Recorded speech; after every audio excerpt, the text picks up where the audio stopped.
then answer it with their Ruby that they were so good at in the previous game. But now they won't. And this opens up Echo takes Ruby. Ruby or Novaria. But I think, yeah, why not, right? Nope, Novaria. Novaria, all right. So you go Ruby again if you're Omega. But do you build it differently?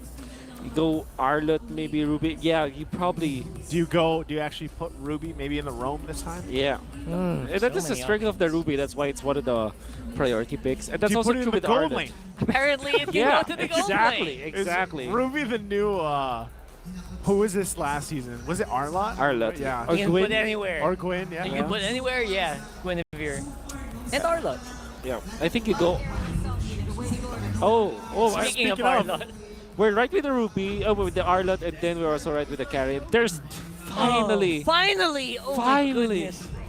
How many Okay. games? How many series? That's it. Okay, we now have a very normal MLBB game. And for Omega, you enter this backshot with the Fredrin, right? Absolutely. That's how you do it. Or a Seems about Barrett's, right. actually. Barrett's is great. In fact, for Omega. So jungle either way. Yep. Either Barrett's or Fredrin. So what I'm seeing, but the Fredrin has great synergy with the Arlott. Yeah. 100%. I mean, at the same time, too, once again, you want to be able to allow the carry to build up. That's where we've seen so much success so far. But also, taking a look at this man, the Sir Matt, on the screen.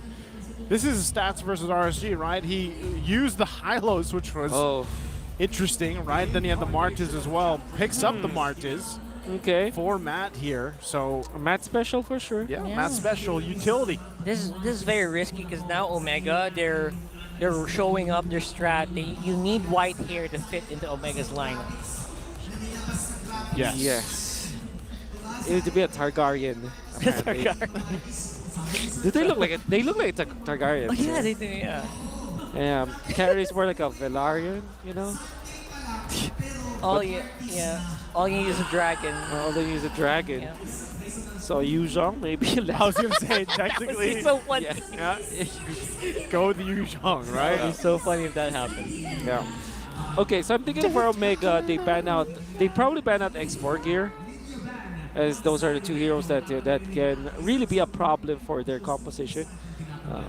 And then perhaps for Echo, gonna be looking to ban that Gourd baby. Yeah. Did they? Yeah. They're taking a lot of the magic damage options Yep. out here, right? Literally across the board.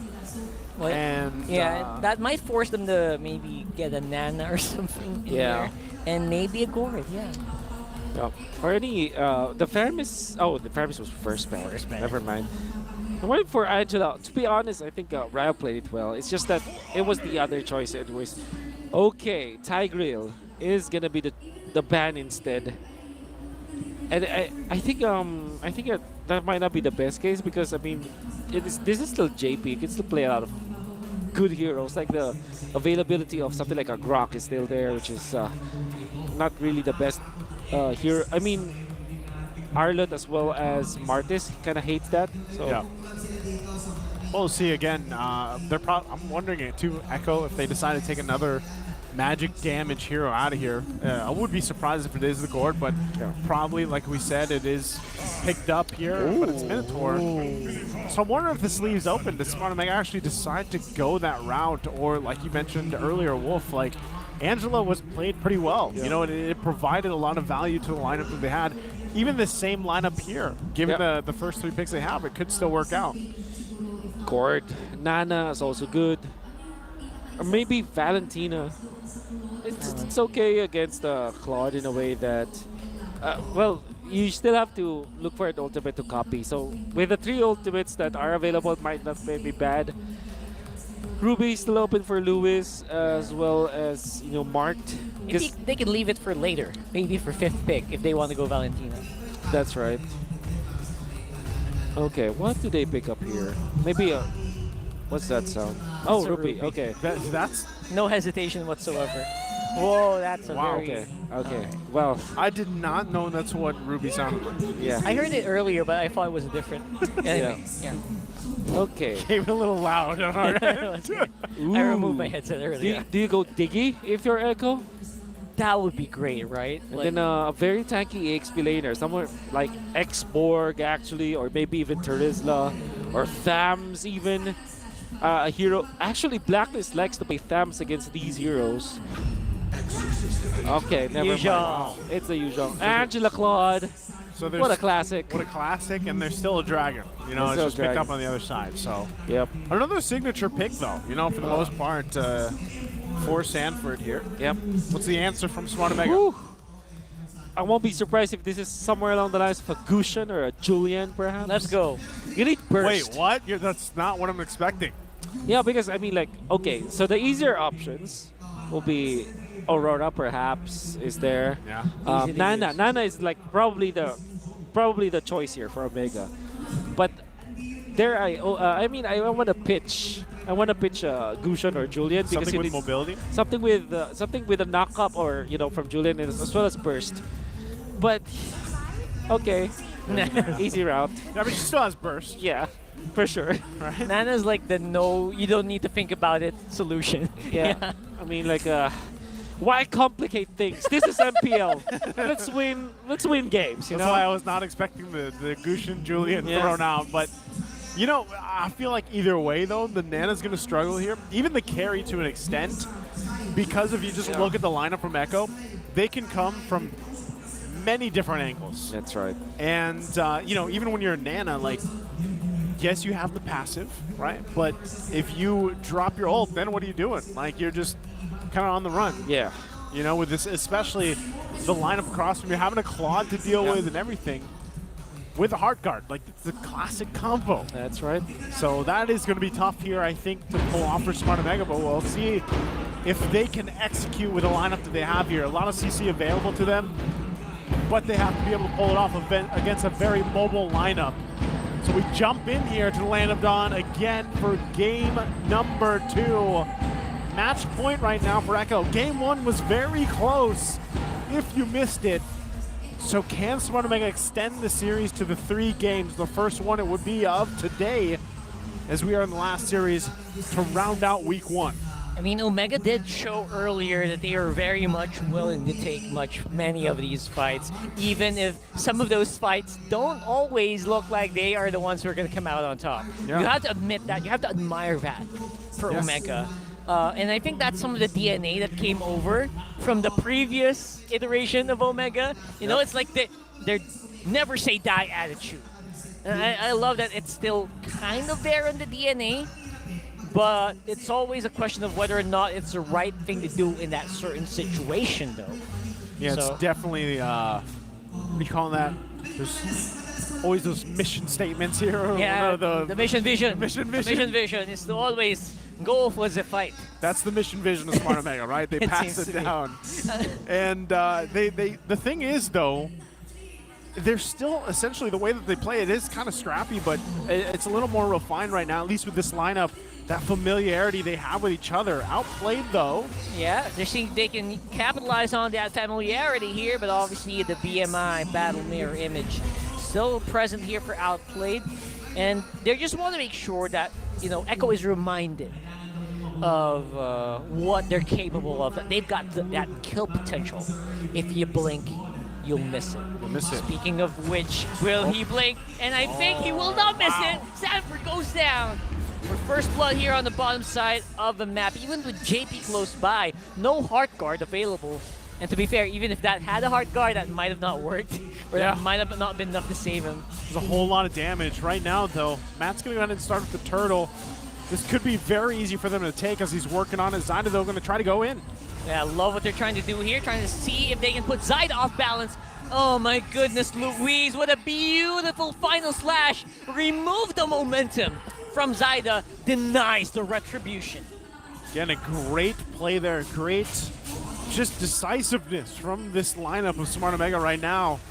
Yes, it's a small lead, about 1,000 ahead right now of Echo, but again, they're making things work here, and look at the a gold lot. difference in the gold lane. That's gonna be massive. 400 in early stages. Sanford like going up against 2. Okay. Yeah, they got mad. Sanford here got mad on the one side of the map. Says, you know what, you can't keep doing that to me. I'm gonna get a kill, maybe under my belt, but no. Yeah, of course, Omega survivability aspects, survivability, what do you call that, techniques, Meanwhile- whatever. Meanwhile, on the top side of the map, Sanford went Omega down. still wants to keep going, and Outplayed is the first victim there in that fight. Matt could still be in trouble here, but Sanji, look at him, doesn't have mana. Zaida, though, makes sure to clean it up. Wow. Actually pretty good for Zaida. The pathing in the... But then again, Outplayed getting taken out up top is going to be bad for Echo.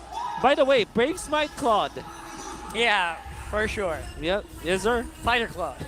Learning from Carry. From the carry. You know, how I wonder if we're going to see a different build path here at all, or just the normal, the typical, what we see from Claude. But I was surprised, too, even off cam, like Sanford went down, right? Now, I believe, He had the heart guard. yeah, it almost looked like he would have got those kills down there, but like we said, the passive of this Nana helped out, and they kind of went with it. So right now, Smart Omega is still with this little bit of lead that they have here. Echo looking to find what they can across the map. Now, big part of this, too, is allowing Outplayed to farm up what he needs to. Sanji as well needs the scaling. So, you know, in terms of damage department, they're not going to be there just yet. Yeah. And I think for Omega, one thing that they have to really bank on is because of this lead that they have, they can use this so that they snowball. And that is actually what you do with the Martis, right? And you also have Arlott and Ruby. So much potential for that one because that combo is almost like a Fredrin plus the Arlott combo where you have unlimited dashes because of your unlimited crowd control. And non-stop crowd control is something that they're trying to flex here. And Omega have been very much willing to take these fights. Here comes Sanford, though, flying with the Black Dragon form. That they have knocked up. Hard guards available as well. Wow. Sanford's looking like a beast here for Omega. So difficult for them to answer. Echo might not be done, will be forced to disengage. It's a good thing with the Angela pick coming up from Echo. There's a lot of vehicles for that one. You have Zaida with the backshot. You have Sanford. And in the late game, it should be Outplayed, who is outplaying West now. That duel up top. Ooh, Stuff of Legends. Love being JP Oh, here. Sanji. Oh, Sanji's there, too, to help out with the sandwich play. West should be fine, though. He's going to hold down his own. Meanwhile, Mark's going to make his way up here to the top now. And that scary Rube that we're talking about here. Getting some damage onto Sanji, but here comes JP discouraging more action from Omega. Okay, so as we take a breather here, there's a lot happening. Smart Omega is still doing a great job at holding the little lead that they have together right now. As the game goes on forward, they're going to have to be able to contest the objectives, and they're putting themselves in a position to be able to do that, right?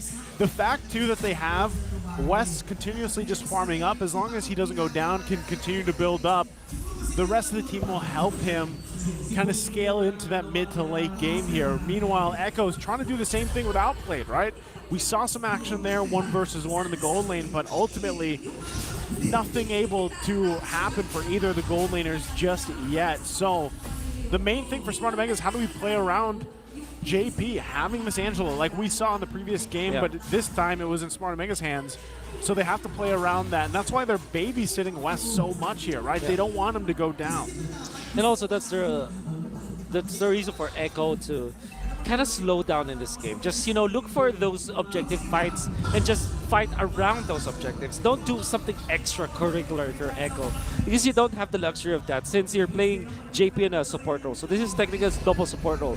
Come late game, though, that is where Echo now really can be really strong because of the strength of the Claude Angela, and then you also have Novaria, right? Yep. So what I'm trying to say is, Echo, they can play this long game for sure.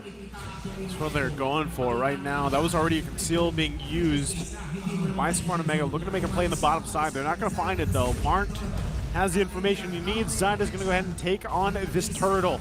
Dragon form going to be popped. Looks like it might just go in the hands of Echo. They're going to be happy to give it up. Yeah, there's a lot of surprise factor from Omega that they're not able to utilize just because Sanford is beating them to the punch. And this is a 0-2 Yu Zhong, by the way. Yeah, That's how much trust Sanford has in his hero, and that's how much trust Echo has within their players, right? So This is a Yu-Zhong that struggled in the early stages, but still does the job. Yeah, it doesn't matter how strong of a dragon you have. It all depends on how you use it.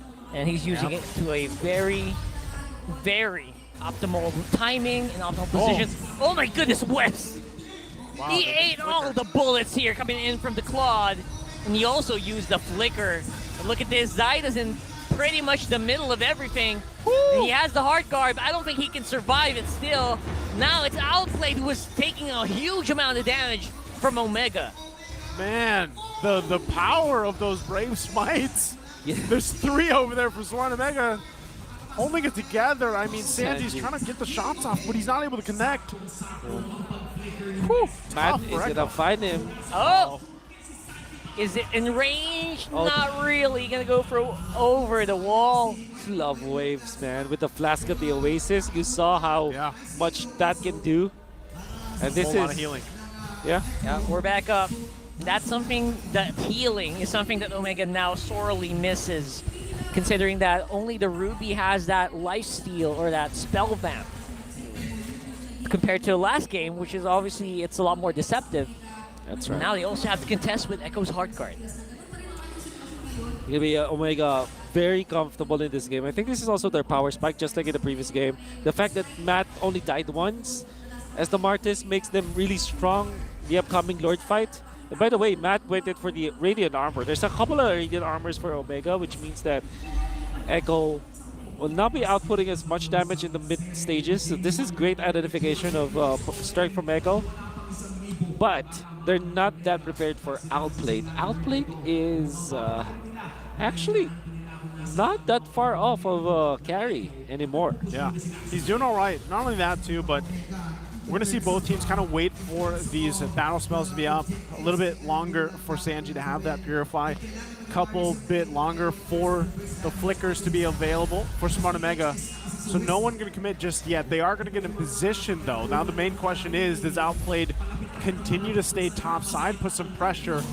But it looks like he might make his way down here. It would be great if they're able to get that tier 1 down. Again, both teams, no turrets down just yet, which is quite odd. Oh, Whoa! Full vision here of the Omega squad, and it looks like that's going to be the go signal for Echo to go for it. Goes into West, has to use that flicker to get out there. Here comes a re-engage coming in from Omega, looking Comes for out that late. right target. Matt is low. That's a Retribution holder going down if ever, and I think they might be able to make it, but Louise is going to be collateral damage here. They're diving it up. Even under that turret, they do not care. Echo trying to layer their damage as much as possible. Louise is going to be going down. And there you go. That's a 1 for free in favor of Echo. Woo. Look at that timing coming out from Echo against Sanford, the MVP, with a hard guard. Zoning out the members of Omega. Zyda chasing Matt there. Had to use the Retribution, but it's okay. The fact that they took out Matt, that was already a great job from Echo, and then outplayed with the timing to eventually take out the members of Omega with the damage output that we said that they're not prepared from. Because now you can see the 3-item power spike of the Claude. yep. Boom goes the dynamite. Boom goes to Dynamite. He's got it right there, too. I guess the greatest thing there that happened for Smart Omega is West didn't go down. Right? He was even able to get a kill, capitalize on that, but they are going to lose quite a bit of space to work around here. Again, before that all broke out, neither team had any turrets down, so now Echo playing around this Lord take. They're going to get the space advantage to work around with. And it's up to Smart Omega to deal with it, right? 3.4K behind. It is going to be a little tough on how they deal with this. They have to find their own wins in terms of the team fight approaching this top side of their base while Echo takes things on the bottom. It's outplay time now. The power spike, the late game that we're looking at. Well, it's not yet late game, but the 3-item power spike for the Claude is super duper important. I would say that Omega is not, it's not out of the game yet. I think they're still pretty strong at this point in the game, but they just have to find an opening.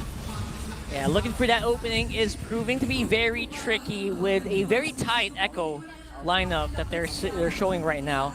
I think even Sanji is so happy, or just very freely just walking up on front and just calculating that beautiful movement. Mark wanted that, right? I mean, he wanted to go and get that I'm offended off, but not able to get it. They hold on, though. I mean, they lose some turrets, sure, but Smart Omega, even the fact, too, that Wind of Nature was picked up by West, if they somehow get the advantage, right, against Echo, given this 4.4K lead, I still think Smart Omega has a fighting chance, against this, especially if they can get the right targets picked off here. Yeah, they got to work through these couple of Purifies, though. That might be the biggest challenge for them, especially if they can get outplayed out of the picture here.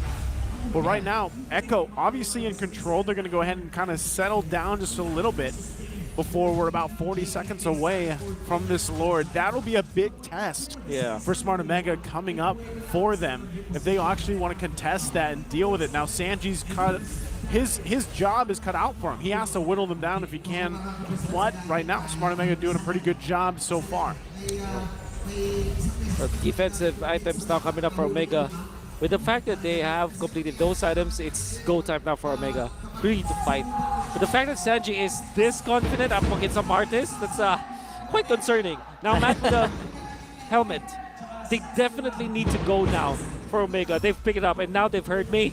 Going for it. Here comes the seal. He already activated everything on the side. They're throwing everything but the kitchen sink straight onto the Baksha, and they get their target. Here comes the re-engage though. Sanford alongside the Heart Guard. They are showing who's boss. They're whittling down the Omega lineup. West slowed by Lois as well. That was a very, very early recall here. He's going to get punished for it. And Luis could go down as well, using a flicker to get away. Whew. And that was a very much understandable clash from Omega. Even I said that they should go, and they did. That was the right timing. Best case scenario. Best case scenario. But Sanford was just in the right spot, right time. Again, paving the way for Outplay. It seems like Sanford is laying the carpet, and Outplay just gets into position at the right moment. I like the decision coming from JP, though, to go for Sanford instead of trying to save Zyda. Yeah. Zyda's MO back then was, okay, I'll just survive maybe a second more or 2 seconds more, allow Sanford to be there, Heart Guard intact. Sanford nails the Petrify, the combo against the members of Omega, and then it was already the problem for Omega in the end. Well, right now their problem is going to be dealing with this Lord. Full force of Echo, running it down mid, Lord on the top side. Smart Omega trying to defend their base, trying to hold on to these base turrets if they can. Again, expect some pressure even against these walls from Echo. Ooh, and the shots from Sanji showing as well. They drop down the vision, the turret's gonna fall on the top side. And Sanji will plant himself on that side of the map. They go in. Here comes the collapse coming in from Echo. West is the target. Matt's up on front. Lewis ready with a final slash. And they're trying to whittle down that Lord as much as they can. They're waiting and clearing for these minions, and that might be a successful defense here from Omega. But can they take more? Still a Nana. Great at defense. Great at defense. The lineup that Smart Omega has can actually defend quite well. Even longer. Yeah, they lost the 2 base turrets, but if they find themselves in a position again where they're defending against a Lord push, they have actually great tools to deal with it. So it's up to Echo, even with a 9K gold lead, to deal with this. The biggest thing, too, is if they somehow get West out of the picture, that'll cap it off for them to end the series here. So West has to be able to stay alive. His positioning is going to be crucial. We saw it earlier. Sanji planting himself on that outer edge of the base, just forcing the pressure with those shots. Yeah, man. I mean, that is tough to deal with. This is basically a big test for West and making sure he's a cut above the rest. I like it. Like, respecting the spike of Omega, but at the same time, they know that it is now their timing. This is their window. Echo have reached critical mass. Even Sanji packs up a punch now with 0-0 and 7 on this Novaria, up with the full pack basically. 3 ones. You have the Lightning Truncheon, Glowing Wand, I think Divine Glaive as well. Then eventually the Ice Queen Wand, which is gonna be a problem when it comes to how you deal with it as Omega, because you get slowed down so badly. Yeah. Just because of that meteor, right? The Astral Meteor is enough. You can have all the magic defense you want, you're still gonna get slowed. Exactly. Exactly. I would say that honestly, for Smart Omega, they have two options, right? It's either Marked or Luis to get a playoff, whether that's utilizing the flicker or not. There's a conceal, though. There's a from Mark. conceal, and they're spotted. And there comes the knockup as well. Hugesis coming in from the Lord, and Mark West. is going to be falling, just like you mentioned, and West cannot position himself correctly. That's 2 down for Omega, and this is gonna be problematic, to say the least. He's trying to hold it together. Sanford takes a couple shots. He's still got the immortality, though. Minion's still here. That's 1 tank, making it possible for Echo to maybe end it right here on the mid. And I think with just the right movements, they will. The Echo Express comes out with a sweep to end week number 1. And there you go. The cheering crowd is here as well, the drums. And Echo comes out swinging. Wow. This is, man, look at them. I love this, the proud faces proud from face. Carl TZ and Benny Cutie. They look so proud. Yeah. I love that. At a certain point, Sanji was auto-attacking his opponent. That's how